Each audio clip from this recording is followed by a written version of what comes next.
يا جماعه ازيكم؟ في الفيديو ده هنتكلم مع بعض ازاي نستعد لامتحان الشفوي العام لكليه التربيه الرياضيه. ولو انت داخل الامتحان مش عارفه تعملي ايه او خايفه من الشفوي مش عارفه تتمرن ازاي او ده كله، في الفيديو ده هكلمك عن كل حاجه بالتفصيل وايه الاخطاء اللي انا وقعت فيها. فيلا بينا نبدا الفيديو. اول حاجه لازم تكونوا عارفين ان الامتحان العام مش بس بيكون اداء مهاره احنا بنقدمه وخلاص، لا ده بيكون مثلا التزام بازاي، ثقه قدام الدكتور. فتعالوا نمشي مع بعض خطوه خطوه. انت اكيد لو بتحضري سواء سواء مش بتحضري سواء بتحضري نص نص، فانت لازم تكوني عارفه ايه المهارات اللي عليكي في الترم ده. مثلا عندك في الالعاب القوى، مثلا عندك ايفنت الوثب العالي الوثب الطويل دفع الجله، فانت لازم تكوني عارفه ايه المهارات اللي هتمتحن عليها. مثلا عندك في الجمباز مهاره الوقوف على اليدين، مهاره دفع الدحرجه، فانت لازم تكون عارفه المهارات اللي هتمتحن عليها في كل ماده. في السباحه عندك مهاره كذا ومهاره كذا، مثلا لازم تكون عارفاهم. لما تعرفي المهارات دي كلها، فاهم حاجه دلوقتي بالنسبه لك التمرين. دلوقتي مثلا في ناس بتحضر وملتزمه في حضور الكليه، فانت انا واثقه ومتاكده ان انت عارفه مهاره، عارفه اكيد حافظه المهاره، اكيد عارفه انت بتشتغلي ازاي. في ناس بتحضر بس مش بتشتغل مع الدكتور او بتنزل تكون نشطه مع الدكتور في الملعب وكده. فانت برضو اهم حاجه دلوقتي التمرين. مثلا خدي مثلا نص ساعه، مش بقولك اتمرني كل يوم، مش تتمرني بالساعات كل يوم. ممكن مثلا نص ساعه كل يوم تاخدي على كل مهاره، على كل ماده تاخدي مهاره مثلا تتمرنيها مع نفسك. تاخدي مثلا حد بيعرف يتمرن المهاره دي، او انت عارفه ان هو شاطر، او هو انت عارفه انه بيحضر المحاضرات وعارف المهارات دي كلها، فخديه يصحح لك اخطائك مثلا، او يعرفك المهارات بتشتغلي ازاي.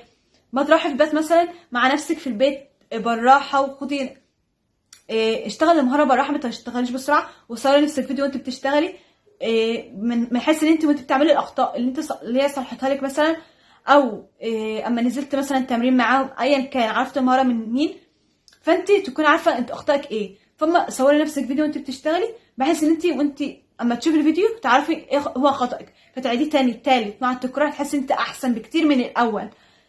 مثلا عندك فيديوهات كتير على اليوتيوب، مثلا عندك مثلا في الجمباز لو انت مش عارفه تعملي الدحرجه، مش عارفه تعملي مثلا وقوف على الايدين، في الكاراتيه مثلا مش عارفه تعملي المهاره اللي فيها الحاجات اللي فيها كده، ودي عن تجربه. في فيديوهات كتير على اليوتيوب بتعلم المهارات دي، فانت استغلي الحاجات دي، وقف قدام المرايه مثلا واشتغلي على نفسك، واعرفي ايه الاخطاء اللي عليك والاخطاء اللي انت وقعتي فيها وصلحيها. مع التكرار تحسي نفسك بقيتي احسن بكتير. ركزي على ادائك في المهاره، ركزي جدا على الاداء الصح. الدكتور بتكون عايزه تشوف اداء صح، بتكون عايزه تحسي ان انت حاولتي وبتتمرني. الدكتور بتشوف مين اللي بيتمرن ومين اللي مش بيتمرن، بتلاحظ على فكره وبيلاحظوا اللي بتحضر. فانا واثقه متاكده ان انت مع بس شويه مشاكل بسيطه جدا، اللي هي مثلا توافق، تحتاجي تمرين بس قبل المحاضره بكذا ساعه بس، يعني مش اكتر.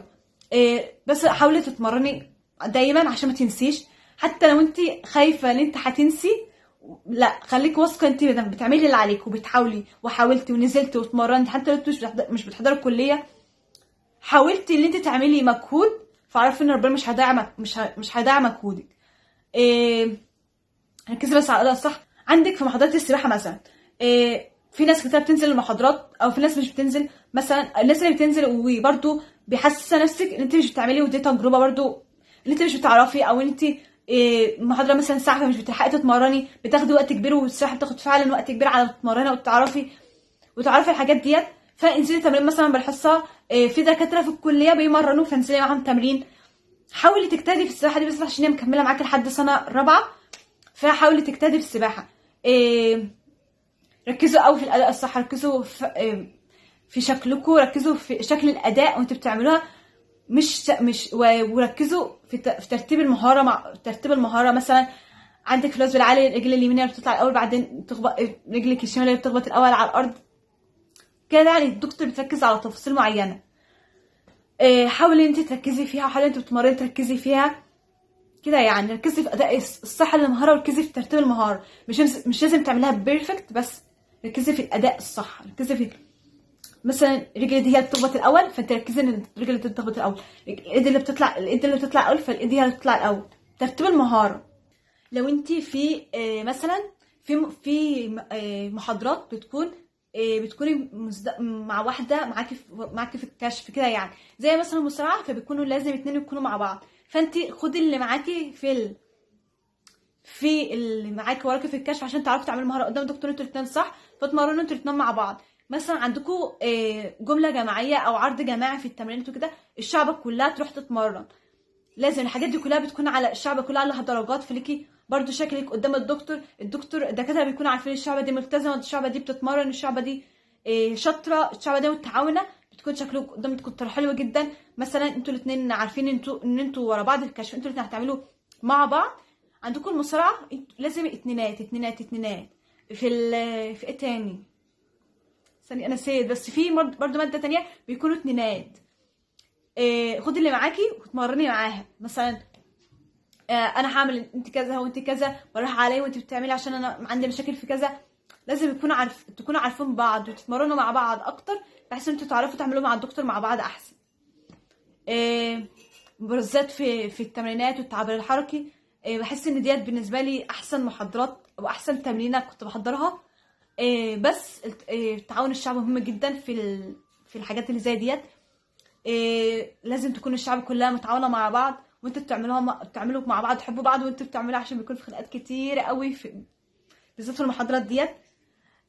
بس اخر حاجه شكل لبسكم لازم يكون حلو قوي، بالذات لو انتوا جماعي في عروض جماعيه وكده، يعني برضو لازم يكون لبسكم مهم جدا، تكونوا شكلكم حلو ومهندم. الحاجات دي بتكون اصلا بتحسوا بالذات ان انتوا بتعملوا العروض والتمرينات والحاجات دي، بتحسوا انتوا بنوتات قوي قوي قوي، وانتوا بقى كل واحده بقى على ذوقها بتحاول تسوق نفسها احسن كده يعني. بحس ان دي حاجات ليكي شخصيتك انت ونظافتك انت الشخصيه احسن. لبسك وانت بتمتحني زيك الرياضي بتاع الكليه الرسمي، لازم تكوني لابسه في امتحانات العملي، دي مهمه جدا، الدكاتره بيركزوا عليها. طرحتك تكون ثابته، وديت غلطه من اخطاء طرحتك، على طول لازم تكون ثابته على راسك كده حرفيا. لازم يكون شكلك مهندم ونظيفه وكده يعني. بس نيجي بقى على ازاي نستعد للشفوي. انا هقول لكم عن تجربتي انا في الشفوي. كواحده كانت بتخاف لحد دلوقتي في الشفوي ده، مهما عدى علينا سنين، مهما امتحنا شفوي، فاحنا برضو بنخاف بنخاف من الشفوي، نخاف نقف قدام الدكتور بالذات. انا كنت قبل امتحان الشفوي كنت حرفيا بقعد بقرا الكتاب، بحس انه اصلا بيفيدني وانا برضو في امتحان النظري. يعني مثلا بكون قرأت الكتاب في الشفوي، فانا كده هقراه تاني في النظري. انا واحده باجي بان انا افهم الحاجه الاول، يعني مش باخدها حفظ، انا مش واحده بحفظ ومش واحده حافظه اللي هو يا دي خلاص انا حفظت الاجابه، هي دي تصمم، هي دي كذا كذا كذا انا حافظها كذا كذا كذا. لا، انا مش كده ابدا، وعمري ما بحفظ المعلومه ابدا، بفهمها، ومن خلال فهمي ممكن اقول له الدكتور ان انا فهمته، من خلاله هو بيفهمني، فبحس ان انا مقتنعه بكده. هو كده يعني، انا حاسه ان هو كده، وده بيعديني كتير جدا على فكره. يعني بقرا الكتاب كله، ولو في ملخصات بعد الكتاب، بعد ما بقرا الكتاب بقرا الملخصات وبذاكر الملخصات كويس قوي. الملخصات دي بذاكرها في المواصلات، فبتفيدني جدا. برضو في دكاتره يعني كويسين جدا، وبجد كتر خيرهم قوي ان هم اصلا في دكاتره بيدوك الاسئله اللي هتيجي في امتحان الشفوي، كذا سؤال مثلا هو ده اللي هتتسال في امتحان الشفوي وتحفظيها. بتحفظيها برضو وتروحي تمتحن عليها، بتكون سهله جدا. انا على نفسي بقرا الكتاب وبروح على اساس ان انا فهمي انا بجاوب، ودي حاجه شخصيه انا. لو حد ناس بتفهم، لو الناس بتحب الفهم مش الحفظ قوي، هتحس معاها المعلومه ديت كويسه جدا.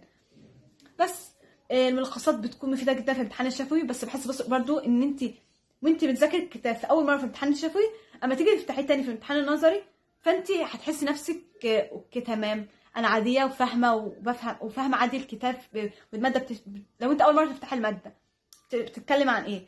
في برضو زمايلك بيكونوا كاتبين محاضرات ورا الدكتور، فده بيكون بيسهل عليهم برضو امتحان الشفوي. امتحان الشفوي بيكون بس حاجات ركزوا في التعريفات جدا جدا جدا، في تعريفات كل فصل، تعريفات كل حاجه. ركزوا على العناوين، ركزوا على مثلا عندك مثلا النقطه دي لها 1 2 3 كذا نقطه، فاحفظيها. في الملخصات في مكاتب بتنزل ملخصات، في عيال بتلخص الفصول وكده، فاحفظوا الملخصات برضو. الملخصات دي بتكون نقاط تعريفات مهمه جدا. انا بقرا الكتاب عشان ده بيفيدني الصراحه في امتحان نظري، فبيكون عادي يعني، مش هخسر حاجه. هو بس بيحسسني ان انا بحس ان انا اما بقرا الكتاب كده احس ان انا بقرا كتاب عادي، فساعات بتسلق في القراءه عادي برضو. بس بحس ان انا فاهمه الكتاب بيتكلم عن ايه، بحس ان ماده مثلا الماده بتتكلم عن ايه، فبحس ان انا ممكن اجاوب من خلالها. بس بقرا الملخصات، دي تجربتي. وساعات بقعد كعك جامد، وده عادي وده مفروغ منه. إيه عادي. وفي ساعات قدام الدكتور ومش بنجاوب ولا اي حاجه، برضه عادي. هو هتعدي هتكون بالنسبه لكم اول بس ما تخشوا خلاص وتاخدوا الدرجه فخلاص اطلعوا عادي. المهم ما تخافوش خالص على فكره الامتحان، والله الامتحان بتكون سهله وعاديه خالص، مش الاوفر. اهم حاجه بتكون ورقه النظري. بس انت لو ما جبتش خالص خالص خالص وما فتحتيش بقك، بصي افتحي بقك. حتى لو انت فاهمه قولي اللي انت فاهماه. انت عارفه الاجابه بس ما تقفيش ساكته، لا اتكلمي. عارفه الدكتور انت فاهمه، عارفه الدكتور اللي انت ذاكره، مش تقفي مش عارفه الاجابه خلاص، لا. ليه؟ جاوب اي حاجه. بصي عارفه الدكتور انت مذاكره، عارفه الدكتور انت فاهمه. بس آه بس كده. اتمنى الفيديو يكون عجبكم، واتمنى تكونوا استفدتوا حتى لو شيء صغير قد كده. وبس قولوا لي عايزين فيديوهات ايه تانية. ومتنسوش تعملوا لايك وتشتركوا في القناة، عايزين نوصل اكبر عدد ممكن بقى. وبس باي.